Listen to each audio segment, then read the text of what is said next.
SSC পরীক্ষার বাকি আর মাত্র ৪৫ দিন। যে কোনো পরীক্ষার আগে শেষ ৪৫ দিন বা শেষ ১ মাস এটা হচ্ছে তোমার একদম গেম চেঞ্জার মোমেন্ট। এই মোমেন্টটাতে তুমি যদি তোমার সর্বোচ্চ ইফোর্টটা দাও, এই মোমেন্টটাতে তুমি কমন কিছু মিস্টেক্স যদি এড়িয়ে চলো, তাহলে তোমার কাঙ্ক্ষিত ফলাফল যদি গোল্ডেন এ প্লাস হয় সেটা পাওয়া সম্ভব। তোমার কাঙ্ক্ষিত ফলাফল যদি এ প্লাস হয়, বোর্ড স্ট্যান্ড করা হয়, ১২০০ প্লাস মার্ক পাওয়া হয়, প্রত্যেকটাই করা সম্ভব শুধুমাত্র এই শেষ ৪৫ দিন তুমি তোমার সর্বোচ্চ ইফোর্টটা দিয়ে। অনেকেই দেখা যায় সারা বছর পড়াশোনা করে শেষ মোমেন্টে এসে অনেক বেশি ওভার কনফিডেন্ট হয়ে যায়, চিন্তা করে আরে সবই তো পারি, এখন আর পড়ে কি হবে। এই শেষ মোমেন্টে এসে না পড়ার কারণে সে তার কাঙ্ক্ষিত গন্তব্যে পৌঁছাইতে পারে না। আবার অনেকের ভিতরে এই শেষ মোমেন্টে এসে কিছুই শেষ হয় নাই, কিছুই পড়া হয় নাই, এরকম চিন্তা করে পড়াই শুরু করে না, ফাইনালি খারাপ রেজাল্ট করে। অনেকে এই শেষ মোমেন্টে এসে কোনো প্ল্যান ছাড়া একদম নর্মালি এলোমেলোভাবে পড়াশোনা শুরু করে। ওই এলোমেলোভাবে পড়াশোনা করার কারণে তারাও এসে খারাপ রেজাল্ট করে। এই লাস্ট ৪৫ দিন তোমার জন্য একটা বিশাল যুদ্ধের ৪৫ দিন। এই ৪৫ দিন তোমার নিজেকে কন্ট্রোল করে কমন মিস্টেক্সগুলো এড়িয়ে চলা অত্যন্ত গুরুত্বপূর্ণ।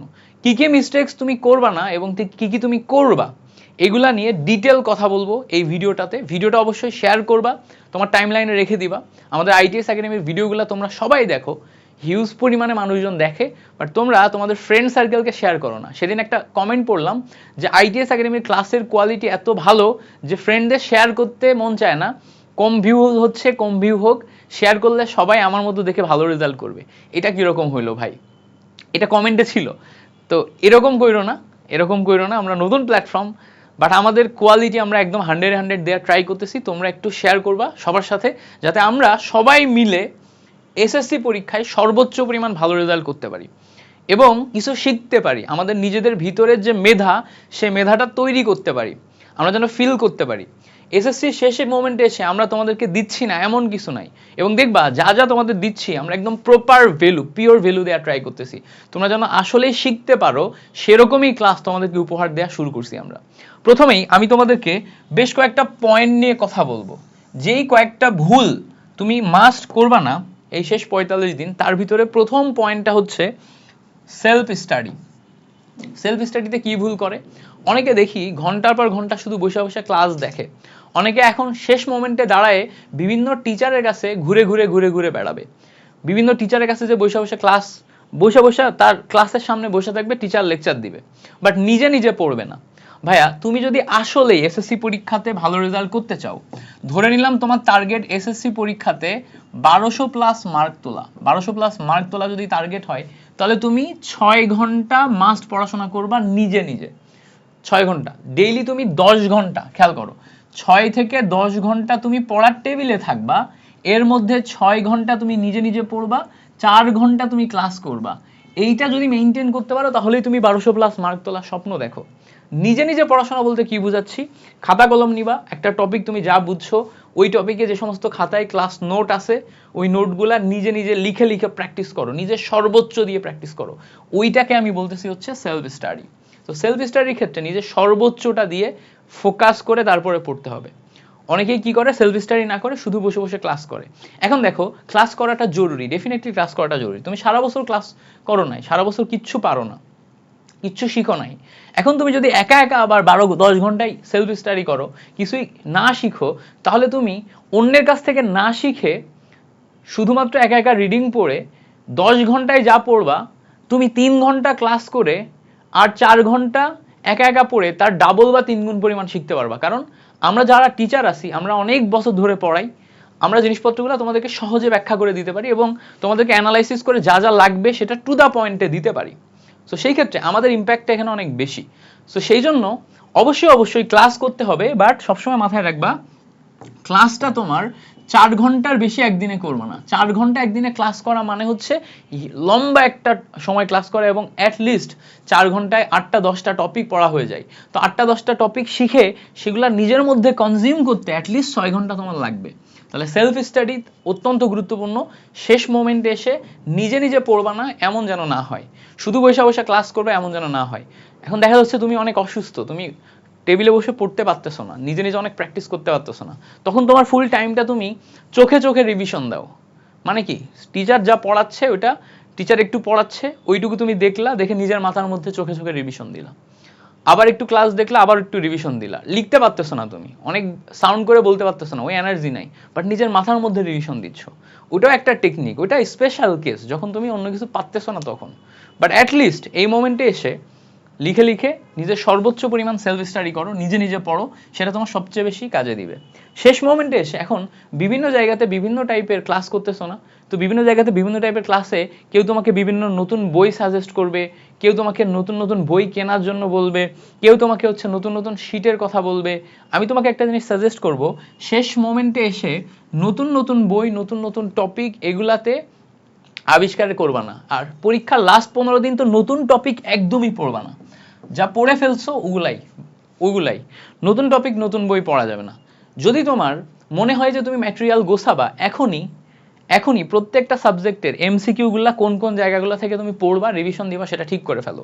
ওটা তুমি টেস্ট পেপার থেকে দিবা, নাকি গাইড থেকে দিবা, নাকি আমাদের সাজেশন শিট যেগুলো আছে সাজেশন শিটগুলো প্রিন্ট করে নিবা, সেগুলো এখনই ঠিক করে ফেলো। লাস্ট মোমেন্টে যে নতুন নতুন জিনিসপত্র প্রিন্ট করে পড়বা না। কারণ কি, একটা বই তুমি যখন মাল্টিপল টাইম পড়ো, ওইটার সাথে তোমার মাথার ভিতরে ভিজুয়াল মেমোরি তৈরি হয়, মানে তুমি কল্পনা করতে পারো। আমি যদি তোমাকে বলি রহিম, তোমার যেই বন্ধুটা বা চেনা পরিচিত মানুষটার নাম রহিম, তাকে তুমি কল্পনা করতে পারো না, ওই কল্পনাটাই কিন্তু আমাদের মেমোরি, ওই কল্পনাটাই আমাদের মন, মানে হচ্ছে যে মনে করার ক্ষমতা। তো তোমার বইয়ের পাতায় কি কি লেখা আছে সেটা তুমি যদি কল্পনা করতে না পারো তাহলে হবে না। কল্পনা তুমি করতে পারবা কিভাবে? কল্পনা করতে পারবা হচ্ছে যখন তুমি একই জিনিস বারবার বারবার রিপিট প্র্যাকটিস করবা। এই রিপিট প্র্যাকটিস থেকে মাথায় আসলো তোমাকে এখন এসে পর্যাপ্ত পরিমাণ রিভিশন দিতে হবে। তুমি যদি নো রিভিশন মোডে যাও তাহলে এটা হচ্ছে এখন তোমার সবচেয়ে বড় ভুল। সবসময় মাথায় রাখবা, তোমার টোটাল সিলেবাসের মাত্র 20% সিলেবাস থেকে 80% কোশ্চেন হয়। 20% সিলেবাস থেকে, যেমন আমি তোমাদের জন্য একটা বিশাল সুন্দর ইফেক্টিভ ক্লাস উপহার দিব। টোটাল 6টা চ্যাপ্টার থেকে আমি 20 থেকে 22টা টপিক আলাদা করে দেখাই দিব যে প্রত্যেকটা চ্যাপ্টার থেকে কোন কোন টপিক থেকে ঘুরে ফিরে বারবার প্রশ্ন আসছে। তো দেখা যাচ্ছে 6টা চ্যাপ্টারে অ্যাটলিস্ট যদি আমরা টপিক সংখ্যা দেখি, তো মোটামুটি 6টা করে হলেও 6 ছক 36টা, 10টা করে হলে 6 10 60টা, তার মধ্য থেকে মাত্র 20টা টপিক এগুলা থেকেই সব প্রশ্নগুলো আসে। সেই 20টা টপিক তুমি যদি জানো তাহলে তোমার জন্য ভালো না? আরও কমানো যায়, 15টা টপিক থেকে ম্যাক্সিমাম কোশ্চেন আসে, সেগুলা তুমি যদি জানো তাহলে তোমার জন্য ভালো। তো এটা আমি তোমাদের হেল্প করব, বাট মাথায় রাখবা যে সবসময় এই 20% সিলেবাস যেটা থেকে ম্যাক্সিমাম 80% কোশ্চেন হয়, এই 20% সিলেবাস একবার পড়লে হবে না। এই 20% সিলেবাস তোমাকে মাল্টিপল টাইম রিভিশন দিতে হবে, মাল্টিপল টাইম বারবার রিভিশন দিতে হবে। যত বেশি রিভিশন দিবা তোমার মাথার ভিতরে ভিজুয়াল মেমোরি তত ভালো হবে, তুমি পরীক্ষার হলে যে তত ভালো লিখে আসতে পারবা। সেখানে আমাদের 20% সিলেবাস সবচেয়ে গুরুত্বপূর্ণ, 20% সবচেয়ে ইম্পর্টেন্ট জায়গা, ওখানে ফোকাস করার গুরুত্ব অপরিসীম। প্রচুর পরিমাণে ওই জায়গাতে ফোকাস করতে হবে। এরপর আসো নো প্ল্যানিং। তোমার আগামী 45 দিনের একটা পুরা খাতায় নোট টাইমলাইন ক্রিয়েট করা চাই, যে আমি এই সপ্তাহের এই 3 দিন এটা পড়বো, এই 3 দিন এটা পড়বো, এই 3 দিন এটা পড়বো, এই 3 দিন এটা পড়বো। এভাবে আমি ফুলটা কয়বার রিভিশন দিব, কিভাবে রিভিশন দিব, বা পরীক্ষার ঠিক 10 দিন আগে যে আমার কিভাবে শেষ হবে, ঈদের 3 দিন আমি কিভাবে ব্যবহার করব, ঈদের দিন আমি পড়বো কি পড়বো না, ঈদের আগের দিন পড়বো কিনা, ঈদের পরের দিন পড়বো কিনা, কখন ঠিক কি কি করব, এই জিনিসপত্রগুলো আমরা একটা প্রপার প্ল্যানিংয়ে আসবো। সো এই প্ল্যানিংগুলা করা অত্যন্ত গুরুত্বপূর্ণ। একটা প্রপার প্ল্যানিং করতে হবে। প্রপার প্ল্যানিং ছাড়া যারা আগায় তারা ফাইনালি যে দেখা যাচ্ছে যে এলোমেলো রেজাল্ট করে। এলোমেলো রেজাল্ট বলতে কি বুঝাইলাম? ধরো এটা হচ্ছে তুমি, তোমার পোটেনশিয়াল হচ্ছে 100 রেজাল্ট করা, বাট তুমি প্ল্যানিং না করার কারণে, এলোমেলো পড়ার কারণে এই 100-র মধ্যে তুমি রেজাল্ট করবে হয়তো 80। ঘটনা এরকম হবে। বাট তুমি যদি প্ল্যানিং করো তাহলে এই 100-র মধ্যে তোমার রেজাল্ট সর্বোচ্চ যে 90ও হতে পারে, 100-র মধ্যে 90ও হতে পারে, শুধুমাত্র প্ল্যানিং এর কারণে। সো দেখো তুমি এফোর্ট ঠিকই দিছো বাট প্ল্যান করো নাই। এই প্ল্যান তোমার এই 10% রেজাল্ট ডাউন এবং আপ এটা নির্ধারণ করে। সো এটা সবসময় মাথায় রেখে তারপরে আগাবা। এরপর হচ্ছে টাইম ওয়েস্ট করা যাবে না। এখন লাস্ট মোমেন্টে এসে সোশ্যাল মিডিয়া চালানো, বিভিন্ন জায়গায় ঘোরাঘুরি করা, বন্ধুদের সাথে ঘোরা, এইগুলা করা যাবে না। এখন লাস্ট মোমেন্টে এসে তোমার ডেইলি যেই সময়টা আছে এই সময়টার ফুলটা পড়াশোনাতেই বরাদ্দ করতে হবে। পুরাটা পড়ো, পুরাটা। যদি তোমার কোনো কিছু খারাপ লাগে, ভালো না লাগে, তাহলে যতক্ষণ ভালো লাগতেছে না ওইটা তুমি এমন কাজে ব্যয় করো যেই কাজটাতে তোমার মন দ্রুত ভালো হয়ে যাবে এবং তুমি দ্রুত আবার ব্যাক করতে পারবা। অনেকে এই মোমেন্টে এসে দাঁড়িয়ে কনফিউশনে ভুগে, কি করে, কনফিউশনে ভুগে, কনফিউজড হয়ে যায়। কনফিউশন বা কনফিউজিং স্টেট এমন একটা অবস্থা যেই সময় এসে আমরা কোনো কাজ করি না, আমরা হতাশ হয়ে যাই, আমরা বুঝি না কি করব। সো তুমি যদি অনেক বেশি পরীক্ষার প্রেসারে কনফিউশনে ভুগো, কি করবা কি করবা না বুঝতে না পারো, তাহলে যে কয়দিন তুমি কনফিউশনে থাকবা ওই কয়দিনই তোমার টাইম ওয়েস্ট হবে। যতক্ষণ তুমি কনফিউশন স্টেটে আসো ততক্ষণই তোমার টাইম ওয়েস্ট হইতেছে। তুমি কনফিউশন স্টেট থেকে বের হয়ে দেখো, দেখবা তুমি কাজ করতেছো। আর তার মানে কনফিউশন স্টেট যত দীর্ঘায়িত হয় আমাদের সময় ওয়েস্ট তত বেশি হয়। কনফিউশন স্টেট যত বেশি দীর্ঘায়িত হয় আমাদের সময় ওয়েস্ট তত বেশি হয়, ফলে আমাদের লাইফ থেকে ওই সময়টা নষ্ট হয়ে যায়, ফলে আমাদের রেজাল্ট খারাপ হয়, আমরা ওয়ার্কে যাইতে পারি না। সো তোমার যদি মনে হয় তুমি কোনো কারণে কনফিউশন স্টেটে আসো, কনফিউশন স্টেট ভেঙে ফেলে দ্রুত অ্যাকশানে যাও, অ্যাকশানে যাও। বেশি চিন্তা না করে কাজ করো, অতিরিক্ত চিন্তা না করে কাজ করো। অতিরিক্ত চিন্তা না করে কাজ করলেই তুমি ফাইনালি কোনো একটা জায়গায় পৌঁছাইতে পারবা, না হলে পৌঁছাইতে পারবা না। আর যারা এত ক্লাস করতেছো আমাদের, এখনো আমাদের এই ইউটিউব চ্যানেলটাতে সাবস্ক্রাইব করো না, এই ইউটিউব চ্যানেল সম্পর্কে জানো না, তোমাদের ধরে পিটানো উচিত।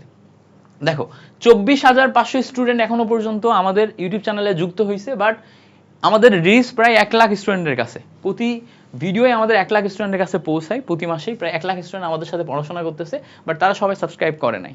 দেখো আমাদের মার্কেটিং করার জন্য আলাদা কোনো টিম নাই, আমরা সর্বোচ্চ পরিমাণ চেষ্টা করছি তোমাদেরকে সর্বোচ্চ ভালো ক্লাস দেওয়ার। তোমরা আমাদের ক্লাসের ডিউরেশন, ক্লাসের কোয়ালিটি দেখলে বুঝতে পারবা যে আমরা যেই পরিমাণ ভালো ভালো ক্লাস দিই, এই ভালো ভালো ক্লাসগুলা সর্বোচ্চ পরিমাণ স্টুডেন্টের কাছে পৌঁছায় না। অন্যরা দেখা যাচ্ছে যে নর্মাল ক্লাস দিচ্ছে, বিগত বছরের ক্লাসগুলাই কাট ভিডিও করে ছেড়ে দিচ্ছে, তারপরেও তাদের 1 লাখ 1.5 লাখ 2 লাখ স্টুডেন্টের কাছে পৌঁছে যাচ্ছে, আমাদের পৌঁছাচ্ছে না। এর কারণ হচ্ছে আমাদের মার্কেটিংয়ের ওই লেভেলের সরঞ্জাম নাই, বা আমরা ওই লেভেলে মার্কেটিংটা করতে পারতেছিও না বা করছিও না। তাহলে সেক্ষেত্রে তোমাদের কি করা উচিত, তোমাদেরই আমাদের মার্কেটিং অফিসার হিসেবে কাজ করা উচিত। তোমরাই আমাদের আইটিএস একাডেমির ব্র্যান্ডিং করবা, তোমরাই আমাদের প্রাণ, তোমরাই আমাদের শক্তি। আমরা আশা করব তোমরা তোমাদের সমস্ত বন্ধুদের কাছে আমাদের আইটিএস একাডেমি সম্পর্কে বলবা, তাদের মধ্যে আমাদের সম্পর্কে ছড়াই দিবা। আমাদের যে কোয়ালিটি এডুকেশনের মোটোটা আছে, free quality education, accessible quality এডুকেশনের মোটোটা আছে, এটা তোমাদের সবার মধ্যে ছড়াই দিবা। অবশ্যই অবশ্যই তোমার সব বন্ধুকে বলবা আমাদের এই চ্যানেলটা সাবস্ক্রাইব করতে। তোমাদের কাছে রিকোয়েস্ট থাকবে বড় ভাই হিসেবে, আরেকটা কাজ করতে পারো, তুমি যদি আমার সমস্ত এসএসসির কেমিস্ট্রি ক্লাসগুলো একসাথে চাও, ইউটিউবে যে লিখবা হচ্ছে এসএসসি কেমিস্ট্রি মিল্টন ভাইয়া, এসএসসি কেমিস্ট্রি মিল্টন ভাইয়া লিখলে আমার হচ্ছে এসএসসি কেমিস্ট্রির বেশ কয়েকটা প্লে লিস্ট চলে আসবে, এই প্লে লিস্টে ঢুকতে পারো। এই প্লে লিস্ট যেই চ্যানেলটাতে আছে মিল্টন ভাইয়া এসএসসি কেমিস্ট্রি, এটাতেও সাবস্ক্রাইব করে রাখবা। আমি তোমাদের জন্য নেওয়া সমস্ত ক্লাসগুলা এখানে সুন্দর মতো সাজিয়ে দিচ্ছি, এখানকার প্লে লিস্টে সুন্দর মতো সাজিয়ে দিচ্ছি, এগুলা তোমাদেরকে অন্য লেভেলে হেল্প করবে, ঠিক আছে? সো এটা হচ্ছে মিল্টন ভাইয়ার প্রতি কৃতজ্ঞতা থেকে সাবস্ক্রাইব করবা, আর আমাদের আইটিএস একাডেমিতে মাস্ট সাবস্ক্রাইব করবা। আর শেষ মোমেন্টে এসে এই ভুলগুলার কোনো একটাও করবা না, এই ভুলগুলার কোনো একটাও করবা না। তোমাদের জন্য এই এসএসসি পরীক্ষায় আমরা যেই পরিমাণ হেল্প করছি, যেই পরিমাণ ক্লাসেস দিছি, যেই পরিমাণ তোমাদের পাশে সাপোর্ট দিছি, এবং পরীক্ষার শেষ দিন পর্যন্ত যেই পরিমাণ সাপোর্ট দিব, আমি জানি তোমাদের পুরা ব্যাস আমাদের আইটিএস একাডেমিকে মনে রাখবে। তোমাদের পুরা এসএসসি 26 ব্যাস এই এসএসসি পরীক্ষার শেষে যে আমাদের প্রতি বলবে যে আমাদের সাথে আইটিএস একাডেমি ছিল, দ্যাটস ওয়াই আমরা এতদূর পর্যন্ত আসতে পারছি, তোমরা এটা বলবা, আমরা জানি। আমরা সেইভাবেই তোমাদেরকে সাপোর্ট দেওয়ার চেষ্টা করছি, তোমাদের বড় ভাই হিসাবে, তোমাদের শিক্ষক হিসাবে, তোমাদের একদম নিজের মানুষ হিসাবে। সো তোমাদের প্রতি শুভকামনা থাকলে এই ভুলগুলো করো না। তোমাদের সাথে পরবর্তী ক্লাসে, পরবর্তী ভিডিওতে আবার দেখা হচ্ছে। আর অবশ্যই অবশ্যই কমেন্টে লিখবা ইনশাল্লাহ ভাইয়া, I will try my best. Thank you so much.